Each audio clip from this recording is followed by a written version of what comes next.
ही जेको सिंध में हिकिड़ो अंधूनाक वाक़ियो थियो आहे जंहिं मंझि केतिरा ई क़ौम परस्त अॻुवाण जेके खुंभे गुम कया विया ताज़ो ॿ चारि ॾींहं अवल उन्हनि मंझां कुझु माण्हुनि खे हुननि हाफ फ्राई करे जेको आहे सो टॉर्चर थियल हुननि जूं जेके आहिनि से ज़ख़्मी जेके आहिनि से जिस्म जेके आहिनि से उहे हैदराबाद सिविल हॉस्पिटल जे अॻियां उछलाया आहिनि जंहिंमें क़ौम परस्त अॻुवाण ज़ाहिद चनू ऐं जावेद मंगरियो आफ़ाक अब्बासी ऐं ॿिया बि जेके आहिनि से शामिल आहिनि ही जेको आहे सो हिकिड़ो हुननि बदमाशी जो हिरासमेंट जो हिकिड़ो नओं तरीक़ो जेको आहे सो ईजाद कयो आहे उनखां अवल बि जेके आहिनि से हिननि जो हाफ फ्राई फुल फ्राई जो जेको सिलसिलो आहे उहो सिंध में ॾाढो मशहूरु आहे ऐं सिंध में पुलिस खे जेके आहिनि से हुननि इहे इख़्तियार ॾिना आहिनि त तव्हां कंहिंखे बि जेको आहे सो खणी हाफ फ्राई जो मक़सदु इहो आहे त तव्हां हुननि खे टंगुनि में गोलियूं हणी ज़ख़्मी करे पैरालाइज़ करे हुननि खे माज़ूर करे छॾियो ऐं फुल फ्राई जो मक़सदु इहो आहे त हुननि खे सिफ़ाए हस्ती तां मिटाए ऐं हुननि खे जेको आहे सो शहीद करे छॾियो त इहो जेको हुननि जो कुधो कमु आहे उहो जेको आहे सो इंसानियत जे ख़िलाफ़ जेके जुर्म आहिनि उन्हनि में हिकिड़ो जेको आहे सो नओं इज़ाफ़ो आहे त क़ौम परस्त अॻुवाण जिन खे जेको आहे सो बेगुनाह ही डिसअपियर कनि था ऐं जॾहिं बि ही अगस्त जो महीनो ईंदो आहे उन में जेको आहे सो ही क़ौम परस्त अॻुवाणनि खे जेको आहे सो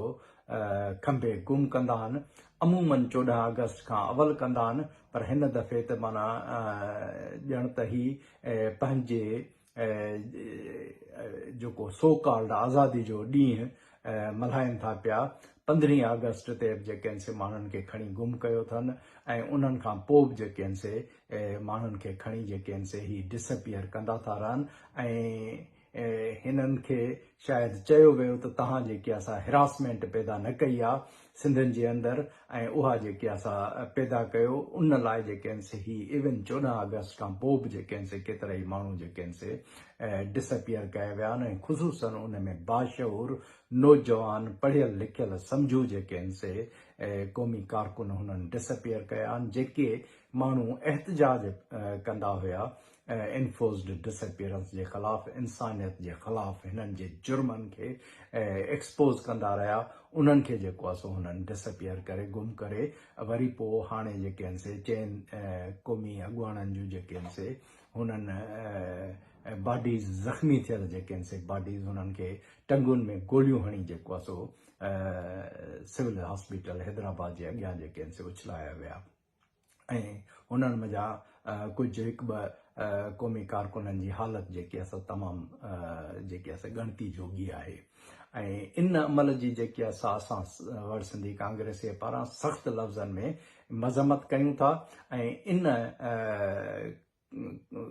ज़ुल्म खे इन जबर खे इन ॾाढ खे इन ज़्यादती खे जेको आहे सो असां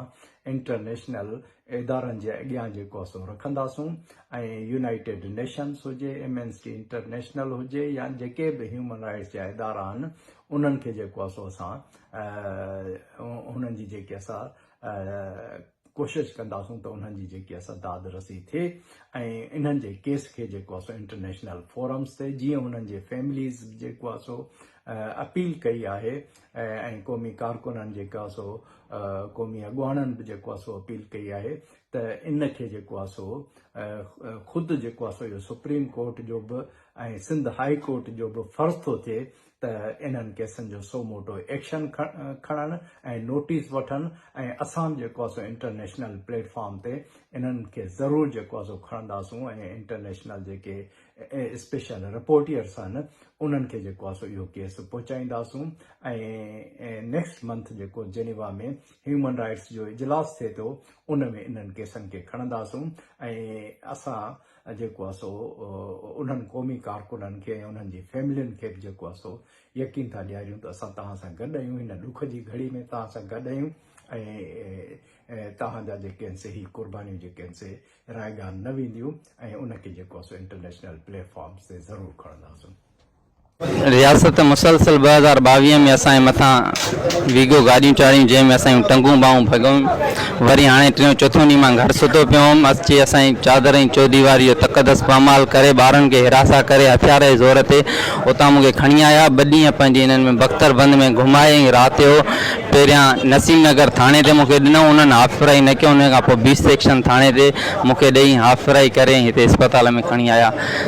पुलिस आख़िर एॾी नाजाइज़ी छो थी करे? अगरि इन्हनि खां केरु पुछण वारो न आहे त हे पंहिंजो कानून ठाहे ऐं अदालतूं बंदि कनि, पोइ असांखे हाफ़ फ्राई फुल फ्राई कनि। असांजी छा अॻिते ज़िंदगी न आहे छा?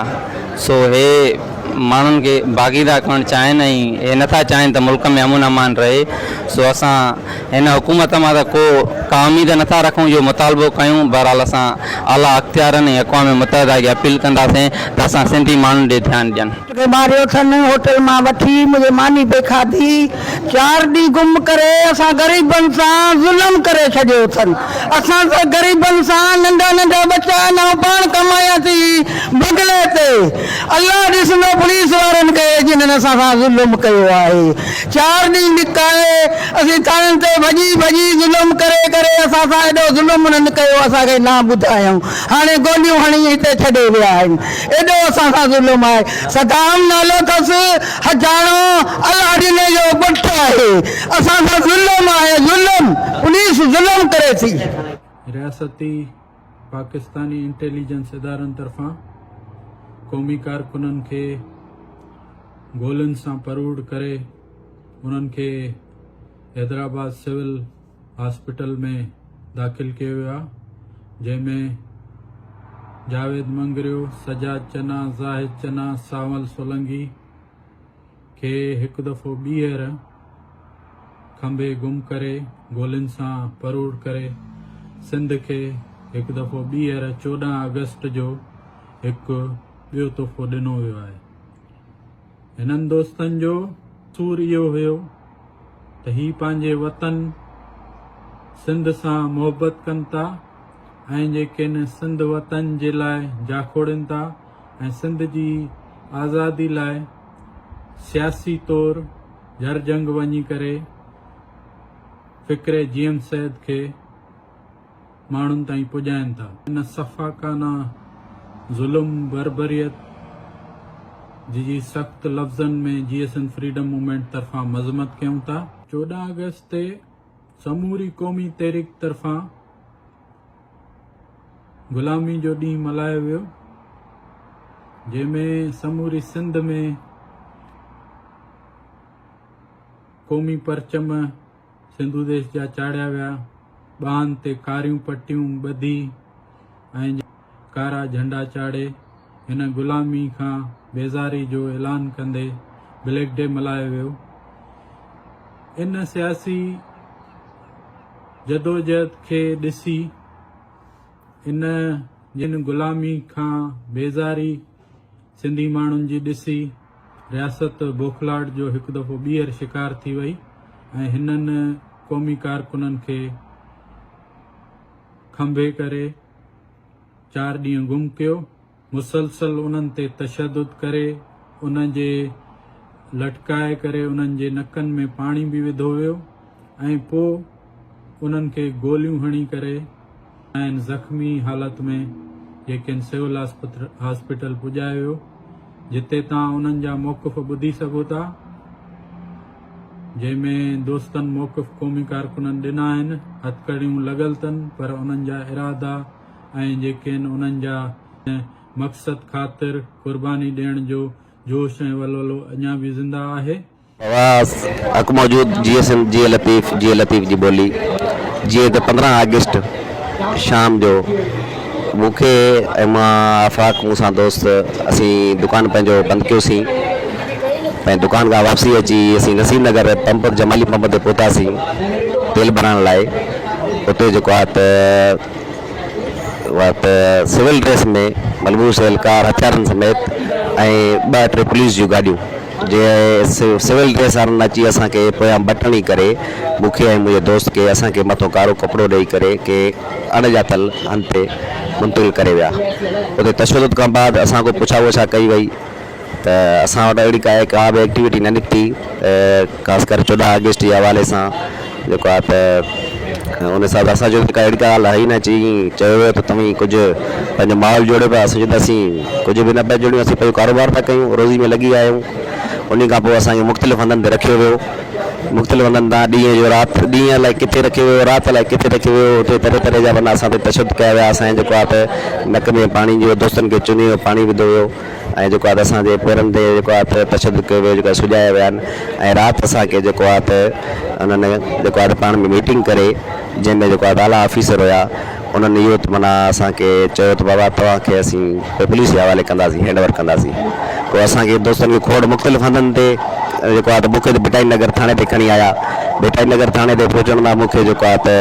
वरी गाॾी भिटाई नगर थाणे खां कढी करे कार ते खणी वञी मूंखे खिंड पटी ऐं पोयां हथ ॿधी करे त मूंखे जेको आहे त टंग मां गोली हई वई जंहिंमां जेको आहे त मूंखे अस्पताल खणाए आया ऐं जेको आहे त हिते पुॼी करे दोस्तनि सां राब्तो कयुसि ऐं 7 बजे जेको आहे सुबुह जो मूंखे डॉक्टरनि रेफर कयो आहे कराची ट्रमा सेंटर लाइ रेफर कयो आहे त बाबा तव्हांखे जेको आहे त वञिणो आहे कराची हिते तव्हांजी जेकी गोली लॻल आहे उहा नफ़्स जेकी तव्हांजी आहे उहा फाटी पई आहे त जेतिरो जल्द थी सघे तव्हां कराची पुॼो त हीउ एतिरो टाइम थी वियो आहे त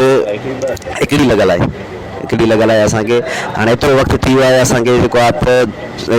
अस्पताल इंतज़ामिया असांखे रेफर लेटर ॾेई छॾिया आहिनि पुलिस वारा रेफर लेटर खणी वञी थाणे ते विया आहिनि उहो थाणे ते वरी दोस्त विया आहिनि त चवंदा असां ताईं न पहुता आहिनि त इहो ड्रामो करनि था जेको आहे त असां इहो मुतालबा कयूं था सिंधी क़ौम खां त असांजो इहो आवाज़ु जेको आहे त सगारो करनि ऐं जेको आहे ईअं जा सुभाणे अॼु असां सां हीउ थियो आहे सुभाणे ॿिए कंहिं क़ौमी कारकुन या कंहिं बि मज़लूम सां न थिए ऐं रियासत अहिड़ियूं हथकंडियूं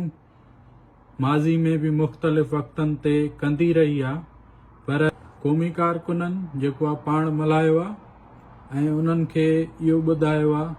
त वतन जी आज़ादी वतन सां मुहबत सिंधी माण्हू उन्हनि सां मुहबत उहा कंहिं बि सूरत में इन रियासती तशदुद गुमशदगियुनि ज़ुल्मनि जे कंदे बि असांजा इरादा अॻु खां अॻिरां आहिनि ऐं असां जेके फ़िक्रे GM सैद खे सियासी तौर समूरी सिंध में हलाईंदासीं बि ऐं जेके सिंधी माण्हू वटि वेंदासीं बि ऐं रियासत खे इहो बि ॿुधाईंदासीं त भले तव्हां असांखे टार्चर सेलनि में विझो भले असां ते सख़्तियूं कयो भले असांखे लाश ॾियो भले असांखे गोलियूं हणी करे ज़ख़्मी कयो पर असां पंहिंजे वतन जी आज़ादी तां हथु न खणंदासीं ऐं सिंधी माण्हुनि जी लाइ जदोजहद ऐं वतन जी बका ऐं वतन जी आज़ादी लाइ हमेशह ख़ुशहाली लाइ जदोजहद कंदा रहंदासीं 14 अगस्त ते सिंधी क़ौम तरफ़ां जेको एहतजाज कयो वियो इहो फितरी हो छो जो 14 अगस्त 1947 ते सिंध खे पाकिस्तानी रियासत में ज़म करे पंजाब साम्राज्य जी ग़ुलामी में ॾिनो वियो इन ॾींहं ते हर साल सिंधी माण्हू एहतजाज कंदा आहिनि जेको इन्हनि जो हक़ बि आहे इन ज़ुल्म बर्बरियत ऐं इन पुरअमन एहतजाज ते पाकिस्तानी रियासत बोखलाहट जो शिकार थी वई आहे जेको असांजे क़ौमी कारकुननि खे खंबे गुम बि करे थी उन्हनि खे गोलियूं हणी परोड़ करे कंहिंजा लाश ॾिए थी कंहिंखे ज़ख़्मी करे अस्पतालनि में हथकड़ियूं लॻल उन्हनि खे मोकिले थी असां हिन ज़ुल्म ऐं बर्बरियत ख़िलाफ़ आलमी इदारनि human rights commission human rights watch united nation amnesty international human rights जी उन्हनि तंज़ीमुनि खे अपील कयूं था त हिन रियासती पाकिस्तानी बर्बरियत ख़िलाफ़ नोटिस वठी एक्शन वठनि अॼु ॾींहं ताईं तव्हां ॾिसंदव त हींअर ताईं जेके असांजा केतिरा ई नौजवान शागिर्द गुम आहिनि जंहिंमें अलाह वधायो महर आहे 8 साल खां 8.5 साल थी चुका आहिनि जेको हींअर ताईं गुम आहे उहो ख़बर ई न आहे त किथे आहे उहो ज़िंदा बि आहे या उनखे मारे छॾियो अथऊं अहिड़े नमूने सां सोहेल रज़ा भट्टी आहे उनखे बि 7.5 खां 8 साल थी विया आहिनि हींअर ताईं उहो माना लापता आहे ऐं उन्हनि जी का ख़बर न आहे त ज़िंदा बि आहे या उनखे मारे छॾियो अथऊं ही कोर्टूं बि इन्हनि जूं ई आहिनि। कोर्टूं बि जेके आहिनि ATC आर्मी जूं अदालती कोर्टूं बि ठाहियूं अथऊं। ही कोर्टूं बि इन्हनि जूं, इदारा बि इन्हनि जा, ऐं जेके आहिनि अदालतूं बि इन्हनि जूं। जंहिं कंहिं बि क़ौमी कारकुन जो ॾोह बि आहे, को उन ते चार्जिस बि आहे, को एलिगेशन बि आहे, त ही इदारा कोर्टूं बि त तव्हां जूं आहिनि, उन्हनि में पेश कयो त ऐं जेके न एतिरनि सालनि खां उन्हनि खे गुम करे छॾणु हिन रियासती पाकिस्तानी इदारनि जो पुराणो रहियो आहे, जंहिंमें असांखे हिननि लाश बि ॾिना आहिनि। मक़सूद खान जो लाश हुजे, सलमान वधे जो लाश हुजे, शहीद बशीर खान जो स्ट्रेचर ते पियल लाश हुजे, या जेके सिराई कुर्बान रूपलो चोलियाणी ऐं नूरुल्ला तुन जो गोलियुनि सां परोड़ थियल रख थियल लाश हुजे। पर असां उन्हनि खे इहो ॿुधाइणु चाहियूं था त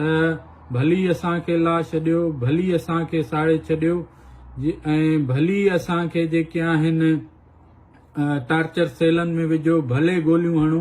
पर असां पंहिंजे वतन सां मोहबत, वतन जी आज़ादी, वतन जी ख़ुशहाली लाइ सियासी जदोजहद जारी रखंदासीं। GM सेहत खे पाए तकमील ताईं पुॼाईंदासीं। जीअं सिंधु देश, जीअं साईं जी। ॿ ॾींहं अॻु में कोटड़ी ऐं हैदराबाद मां क़ौमी कारकुननि GM चने, सजाद चने, ज़ाहिद चने, जावेद मंगरे, सामल सिंधी ऐं ॿियनि खे रियासती इदारनि जबरन खंबे गुम कयो, जिन जी अॼु ख़बर पई आहे अफ़सोसनाक त हैदराबाद ऐं कोटड़ी पुलिस रियासती दहशतगर्दी जो मुज़ाहिरो कंदे उन्हनि क़ौमी कारकुननि खे कूड़नि मुक़ाबलनि में होरू ॼाणाईंदे 4 ॼणनि दोस्तनि खे हाफ फ्राई कयो आहे, जंहिंमें जावेद मंगरे जी हालति तमामु सीरियस आहे ऐं नफ़्स जी जेका आहे उनजी नफ़्स आहे रग उनजी कटिजी वई आहे ऐं उनजी ढकणी जेका आहे उन ते हिननि गोलियूं हलायूं आहिनि। उनखां अलावा सजाद चनो अञा ताईं लापता आहे। हीअ जेका रियासती दहशतगर्दी ऐं बदमाशी आहे उहा असां कंहिं बि सूरत में बर्दाश्त न कंदासीं। ऐं IG police, DIG Hyderabad, SSP Hyderabad ऐं SSP जामशोरो खे ख़बरदार थो कयां त हीअ जेको तव्हांजो अमल आहे इहो इंसानियत सोज़ अमल आहे ऐं इहा न सिर्फ़ु कानून जी वायोलेशन आहे, आइन जी वायोलेशन आहे, पर इंसानी हक़नि जी संगीन लताड़ आहे। इहो अमल इंतिहाई मज़म्मत जोॻो अमल आहे। असां मुतालबो था कयूं त जेके बि पुलिस अमलदार या ऑफिसर इन वाक़े में मुलविस आहिनि उन जे ख़िलाफ़ कार्रवाई करे उन्हनि खे सख़्त खां सख़्त सज़ा ॾिनी वञे, न त ॿी सूरत में असां सॼी सिंध में एहतजाज जी काल ॾींदासीं ऐं सिंध पुलिस जे ख़िलाफ़ सख़्त खां सख़्त रदअमल ॾींदासीं। असां कंहिं बि सूरत में इहो अमल बर्दाश्त न कंदासीं। हीउ कानून खां ऐं अदालतुनि खां मथां उहो क़दम आहे। तव्हां वटि जेकॾहिं के सबूत आहिनि त तव्हां उहे पेश कयो। कोर्टूं तव्हांजूं मौजूदु आहिनि, तव्हांजा कानून मौजूदु आहिनि, तव्हांजा इदारा मौजूदु आहिनि, पर इहा बदमाशी, इहा दहशतगर्दी जेका आहे उहा कंहिं बि सूरत में असां बर्दाश्त न कंदासीं। त तव्हां क़ौमी कारकुननि खे खंबे खणी वञो ऐं उनखां पोइ कूड़ो मुक़ाबिलो ॼाणाए उनखे फुर में मुलवस कयो। यादि रहे त 2-3 ॾींहं अॻु में तव्हां कोटड़ी मां 4-5 सिंधी यूनिवर्सिटी जा शागिर्द खंबिया हुआ, जिन खे बि तव्हां फुर जे कूड़े केस में जेको आहे उहे कोर्ट में 2 ॾींहंनि खां पोइ पेश कयो हो, जंहिंजे ख़िलाफ़ उतां उनजे वारसनि जेको आहे उहो रदअमल ॾिनो आहे ऐं अव्हां जे ख़िलाफ़ पटिशन दाख़िल कई बि वञे। असां बि तव्हांखे ख़बरदार था कयूं। ऐं सिंध सुजागी फोरम जे ज़िम्मेदार जी हैसियत में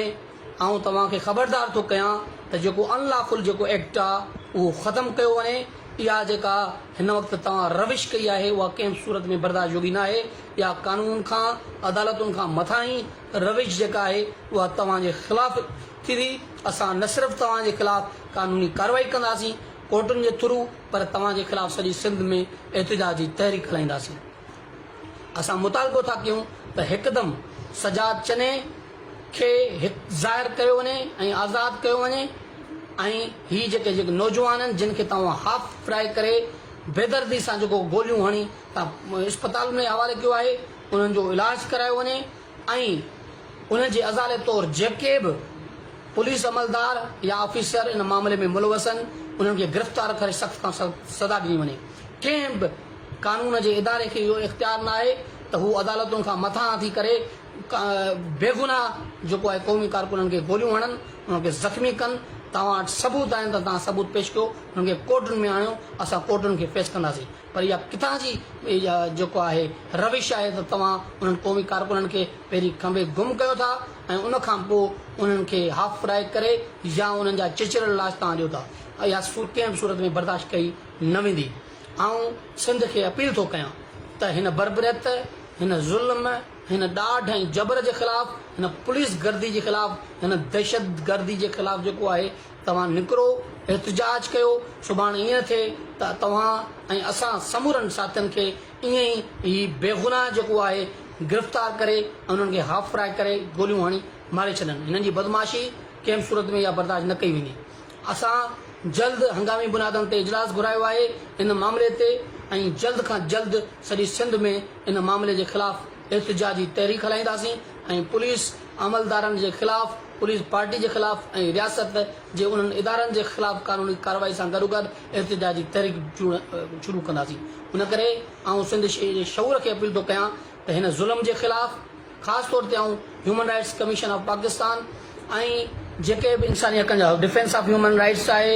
या एशियन ह्यूमन राइट्स आहे, एमनेस्टी इंटरनेशनल आहे, उन्हनि खे अपील थो कयां त हीअ जेको सिंध जे अंदरि ॿीहर हाफ फ्राए ऐं फुल फ्राए जे नाले में क़ौमी कारकुननि खे या उन्हनि जो सियासी जेको आहे हक़ खसे पियो वञे, तंज़ीम साज़ी जो उन्हनि खां हक़ खसियो पियो वञे, उन्हनि खे इख़्तिलाफ़ राय रखण खां झलियो पियो वञे ऐं उन्हनि जे ख़िलाफ़ कार्रवाई कई पई वञे या कंहिं बि सूरत में बर्दाश्त जोगी न आहे। उन जे ख़िलाफ़ तव्हां नोटिस वठो, पाकिस्तान जे उन्हनि रियासती इदारनि पुलिस जे ख़िलाफ़ दबाव विझो त जीअं हीउ जेको इंसानी हक़नि जी जेका लताड़ आहे, हीअ जेका दहशतगर्दी आहे, हीअ जेको ज़ुल्म आहे उहो बंदि थी सघे। न त ॿी सूरत में असां समूरा सियासी कारकुन, सिंध जूं सियासी तंज़ीमूं, क़ौमी तहरीक सां लाॻापियल जेके सियासी तंज़ीमूं आहिनि उहे गॾिजी हिन अमल जे ख़िलाफ़ सख़्त खां सख़्त रदअमल ॾींदासीं। ऐं आउं सिंध जे शऊर खे, सिंध जी सियासी पार्टियुनि खे, सिंध जी कॉम्प्रेस जमायतुनि खे, सिंध जी तरक़ी पसंद जमायतुनि खे अपील थो कयां त हिन ज़ुल्म, हिन नाइंसाफ़ी, हिन बर्बरियत जे ख़िलाफ़ अचो त मुतहद थियूं, अचो त हिन जे ख़िलाफ़ सख़्त रदअमल ॾियूं, असां एहतिजाज कयूं, एहतिजाजी तहरीक हलायूं त ही हिननि खे जुरत न थिए त ॿीहर सिंध जे कंहिं नौजवाननि खे ईअं खंबे गुम करे ऐं उन्हनि खे कूड़नि मुक़ाबलनि में या मारनि या उन्हनि खे जेको आहे मफ़लूज बणाए, माज़ूर बणाए, उन्हनि जी ज़िंदगी जेका आहे उहा तबाह कई वञे। माज़ी में हिननि अहिड़ो ई वाक़ियो डॉक्टर दीपक राज सां कयो ऐं साबित थियो त पुलिस हुन में ॾोहारी हुई, ग़लति बुनियादनि ते हुन खे जेको आहे हुन मारियो हो ऐं उन खां पोइ इहो साबित थियो त उहे कूड़ा हुआ। कोर्ट बि फ़ैसिलो ॾिनो ऐं उन वक़्त जी SSP जेको आहे इरफान बलोच पैसा भरे ॾिना, हुनजो इलाज करायो ऐं कोर्ट जेको आहे दीपक राज खे बेॾोही करार ॾेई करे हुनखे जेको आहे पुलिस खे त अफ़सोस जी ॻाल्हि आहे त उनखे का बि सज़ा न ॾिनी वई, सिर्फ़ु कंपनसेट करे हुन दीपक राज जी ज़िंदगी अॼु बि तबाह करे छॾी, मफ़लूज बणाए छॾी, सिर्फ़ु हुनखे नौकिरी ऐं घर ॾेई करे हुनखे माज़ूर सॼी ज़िंदगी माज़ूर रहण जे लाइ छॾियो वियो आहे। ऐं हिन वक़्तु बि क़ौमी कारकुननि सां साॻी जेका रविश रखी वई आहे, उन्हनि खे गिरफ़्तार करे ऐं गुम करे, टार्चर करे ऐं ॿिए 3 ॾींहं ते उन्हनि खे गोलियूं हणी उन्हनि खे हाफ फ्राए कयो वियो आहे। जावेद मंगने खे गोॾे में ढकणीअ ते गोलियूं हयूं वियूं आहिनि जंहिंजी हुनजी जंग ज़ाया थियण जो ख़तरो आहे ऐं हुनजी जेका रग आहे नफ़्स जी उहा बि कटिजी वई आहे, हुनजी ज़िंदगी खे ख़तरो आहे। ऐं आउं अपील थो कयां सिंध जी कॉम्प्रेस जमायतुनि खे त हिन ज़ुल्म जे ख़िलाफ़ आवाज़ उथारियो, सिंध जे शऊर खे, सिंध जे क़ौमी कारकुननि खे त हिन ख़िलाफ़ अचो त पाण सॼी सिंध में एहतिजाजी तहरीक हलायूं, अचो त सॼी सिंध में एहतिजाजी मुज़ाहिरा कयूं, अचो त धरना हणूं त हिन ज़ुल्म जे ख़िलाफ़, हिन बर्बरियत जे ख़िलाफ़ ॿीहर पुलिस खे, रियासती इदारनि खे जुरत न थिए त कंहिं बि क़ौमी कारकुननि जे खे खणी सघनि या उन्हनि में हथ विझी सघनि। जेकॾहिं अॼु बि असां आवाज़ न उथारियोसीं, अॼु बि जेकॾहिं असां न उथियासीं त यादि रखो तव्हां मिटजण लाइ तयारु थी वञो। तव्हां पोइ पंहिंजे हक़ जे लाइ, पंहिंजे धरती जे लाइ, पंहिंजे वतन जी आज़ादी जे लाइ जेका ॻाल्हि कयो था उहा ख़तमु कयो ऐं इहो ढोंग हाणे बंदि थियणु घुरिजे। जेकॾहिं तव्हां वाक़ई संजीदा आहियो त पोइ अचो त मिली करे पाण हिन ज़ुल्म जे ख़िलाफ़ आवाज़ उथारियूं, तहरीक हलायूं। गॾोगॾु इन ज़ुल्म जे ख़िलाफ़, जबरी गुमशुदगियुनि जे ख़िलाफ़, एक्स्ट्रा जुडिशियल किलिंग्स जे ख़िलाफ़ सियासी कारकुननि जे ख़िलाफ़ जेका ही कार्रवाई कई पई वञे उन जे ख़िलाफ़ 30 अगस्त जेको जबरी गुमशुदगियुनि जो आलमी ॾींहुं आहे, यादि रहे त 30 अगस्त जबरी गुमशुदगियुनि जो आलमी ॾींहुं आहे। उन ॾींहं ते हर साल जीअं हिन साल बि कराची जेका सिंध जी दिलि आहे, जेको सिंध जो दिमाग़ आहे, सिंध जो तख़्तगाह आहे, उन शहर में Sindh Sujagi forum, voice for missing persons of Sindh, human rights commission of Pakistan, Baloch Yakjehti committee ऐं सिविल सोसाइटी तरफ़ां जेको आहे एहतजाजी वॾो एहतजाजी मार्च कयो वेंदो हिन ज़ुल्म जे ख़िलाफ़। उन करे आउं अपील थो कयां त हीअ जेका एहतजाजी तहरीक आहे उहा अॼु खां शुरू कई वञे, त जीअं असां 30 मार्च ते हज़ारनि जे तादाद में जेको आहे कराची में गॾु थी करे इन ज़ुल्म जे ख़िलाफ़, इन बर्बरियत जे ख़िलाफ़, इन ॾाढ जे ख़िलाफ़, इन इंसानी हक़नि जी संगीन लताड़ जे ख़िलाफ़ जेको आहे गॾु थी करे असां हिकिड़ो रेफरेंडम ॾियूं ऐं ॿुधायूं त तव्हां ग़लति आहियो, तव्हां रियासती दहशतगर्दी कयो था, तव्हां इंसानी हक़नि जी भञकड़ी कयो था ऐं तव्हांजा इहे हरबा, इहे गिरफ़्तारियूं, इहे कूड़ा केस ऐं इहे तशद्दुद, इहे हाफ फ्राए फुल फ्राए या जबरी गुमशुदगियूं या चिचड़ लाश ॾियणु जेको आहे उहो असांखे झुकाए नथा सघनि। शागिर्द आहे अरसलान सिंधी हिन ते तशद्दुद कयो वियो ऐं हिननि खे चयो वियो आख़िर में तव्हां अब्दुल खालिक खे, राजेश ठाकुर खे ऐं ॿियनि तव्हांजे जेके लीडर आहिनि उन्हनि खे न्यापो ॾिजो। तव्हां पाण जेको बचाइणु चाहियो था त बचायो, पर असां तव्हांखे हाफ फ्राई ऐं फुल फ्राई कंदासीं। ऐं चवां थो ख़ुदा पाक जो कसम आहे त असां तव्हांजी हाफ फ्राई खां न ॾिजूं था, न तव्हांजी मौत खां ॾिजूं था। असां हक़ सच इहो चवंदा रहंदासीं। तव्हांखे ॿुधायां त साॻी टीम 5 असांजा दोस्त जेके 3 मूंसां गॾु हुआ, 2 जेके आहिनि नई पुल था खयां हुआ, उहे ॿिनि दोस्तनि सां मिलण आया हुआ। 5 इहे दोस्त, 2 जेके आहिनि कोटली मां अब्दुल फताह जा भाइटा घर में दाख़िल थी, उन्हनि खे खयो वियो साॻी टीम। उहो सॼी राति असांजे हिन 5 दोस्तनि ते तशद्दुद कंदो रहियो हादिबेक मुख़्तलिफ़ तरीक़नि सां। उन खां पोइ जॾहिं हू दोस्त 2 दोस्त कोटली जा खणी आया, उन्हनि खे हिकिड़ी राति गुम करे राति उन्हनि वॾो कारनामो सर अंजाम ॾिनो आहे। क़ौमी कारकुननि 5 क़ौमी कारकुननि खे टंगुनि में गोलियूं हणी हॉस्पिटल में फिटो कयो वियो आहे। छा था सम्झो तव्हां असांजे क़ौमी कारकुननि खे टंगुनि में गोलियूं हणी या असांजा धमकियूं मोकिले असांखे ख़ामोश कराईंदा? इहा तव्हांजी भुल आहे, तव्हांजे अबेदारे जी भुल आहे, तव्हांजी रियासत जी भुल आहे। ही क़ौमी कारकुन न कल्ह झुकिया आहिनि न अॼु झुकंदा। असां जीअं सिंध क़ौमी माहौल आईसल तरफ़ां इहो ऐलान था करियूं त क़ौमी कारकुननि सां इंसाफ़ ताईं असांजी जिदोजहद जारी रहंदी। असां कंहिं बि क़ौमी कारकुन खे कल्ह बि असां चयो, अॼु बि चयो आहे, चऊं था कंहिं बि क़ौमी कारकुन खे असां अकेलो न छॾींदासीं। असां बसि आहे ही क़ौमी कारकुन जेके आहिनि कल्ह बि रोडनि ते हुआ, अॼु बि रोडनि ते आहिनि। असां दुनिया खे ॿुधाइण था घुरूं जिन मुल्कनि में, जिन इलाइक़नि में जंगूं थियूं हलनि, जिथे मुल्क हिक ॿिए सां टकरियल आहिनि, उते बि हेॾे मासूम ॿारनि खे कोन खणिबो आहे। हिननि मासूम ॿारनि ते टार्चर कोन कबो आहे, मासूम ॿारनि ते तशद्दुद कोन कबो आहे। 5 क़ौमी कारकुन टंगुनि में गोलियूं हणी, तव्हां इहो कॾहिं बि कोन ॿुधो हूंदो कंहिं इलाइक़े में, कंहिं मुल्क में उन क़ौमी कारकुन टंगुनि में गोलियूं हणी जेको आहे सो इस्पताल में फिटो कयो वञे। ठीक साॻे तरीक़े सां जेको कुझु वक़्तु पहिरीं तव्हांजे शहर टंडो मोहम्मद खान में शेख सिकंदर मला खे गोलियूं हणी साॻी इस्पताल में फिटो कयो वियो, जंहिं उते शहादत माणी हुई। उन जे क़ौमी कारकुननि जे जिदोजहद जे नतीजे में उन वहशी कातिल जेको आहे SHO उन ते FIR थी। FIR खां पोइ हू एॾो निवाह मां निकिरी वियो जे असांजे मासूम मारणु शुरू कया आहिनि। पर असां चऊं था हादिबेक लाशारी तूं मार, मूंखे ख़बर आहे तव्हां मारे सघो था, छो जो हीअ रियासत सॼी तव्हांजी आहे। तव्हां हिन रियासत जा डाउट आहियो, दलाल आहियो। तव्हां जॾहिं बि असांजा क़ौमी कारकुन, शागिर्द, साहफ़ी, हारी, मज़दूर जेके बि हितां गुम थियनि था, मिसीक थियनि था, उन्हनि खे तव्हां उन्हनि जी मदद कयो था। तव्हां असांजे घरनि में गिरो था, तव्हां जेको आहे सो उन क़ौमी कारकुन खे ज़ख़्मी कयो था या चिचड़ लाश ॾियो था। हा, तव्हांजी रियासत असांखे मारे सघे थी पर रहबर सिंध साईं जीअं जो नज़रियो जेको आहे सो तव्हांजी आका तव्हांजा बाबा तव्हांजा ॾाॾा हिन क़ौमी कारकुननि जी दिलनि मां नथा कढी सघनि छो तव्हां पहिरीं असांखे लाशदान ॾिना जा तव्हां टोड़ी फाटक जो वाक़ियो कोन करायो जा तव्हां टोड़ी फाटक ते बि असांखे लाश ॾिना हुआ तव्हां सांगड़ में बि असांखे साड़े लाश ॾिना हुआ तव्हां मुज़फ़र खुटे जो बि लाश ॾिनो हो रूपले चौलाणी जो बि लाश ॾिनो हो नूरलाल पुने जो बि लाश ॾिनो हो सिराज कुर्बानी जो बि लाश ॾिनो हो अफ़ज़ल पाण जो बि लाश ॾिनो हो तव्हां केतिरा असांखे लाश ॾिना आहिनि मक़सूद कुरैशी समेत सलमान वधे जो बि तव्हां लाश ॾिनो हो जेको असां केरी जी मुठ करे उन्हनि खे कछड़ी ॿधी उन्हनि जा लाश गुलनि ते खणी दफ़नाए को बि असां ख़ामोश न थियासीं त तव्हां जेकॾहिं असांजे पंजनि क़ौमी कारकुननि खे टंगुनि में गोलियूं हणंदा त ही क़ौमी कारकुन ख़ामोश कीअं थींदा इहा तव्हांजी भुल आहे ऐं जॾहिं दुश्मन सोड़ो थींदो आहे जॾहिं दुश्मन सम्झंदो आहे साॻी धुर ताक़तवर थिए पई अॻी धुर पंहिंजे इंसाफ़ जे लाइ रोडनि में निकिरे पई त हू मारणु शुरू कंदो आहे उहो साॻी रियासत ॿियूं बि रियासतूं आहिनि ॿिए हंधि बि जंगूं हलियूं हूंदियूं ॿिए हंधि बि इनकलाब आया हूंदा ॿिए हंधि बि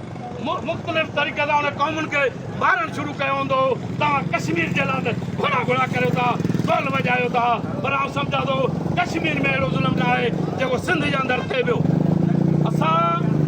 कहिड़ी मलामत कई आहे असां सिर्फ़ु ॻाढ़ा झंडा खणी दोस्तनि जूं तस्वीरूं खणी बैनर खणी एहतजाज कयूं था तव्हां हुन एहतजाज खां एॾो डिॼो था एॾो तव्हां क़ैदी आहियो डिॼणा आहियो जो तव्हां असांजे मासूम ॿारनि खे खणी था वञो उन्हनि ते सॼी राति 10 ॼणा पुलिस वारा तशदुद कनि था टॉर्चर कनि था उन्हनि खे लठियूं हणनि था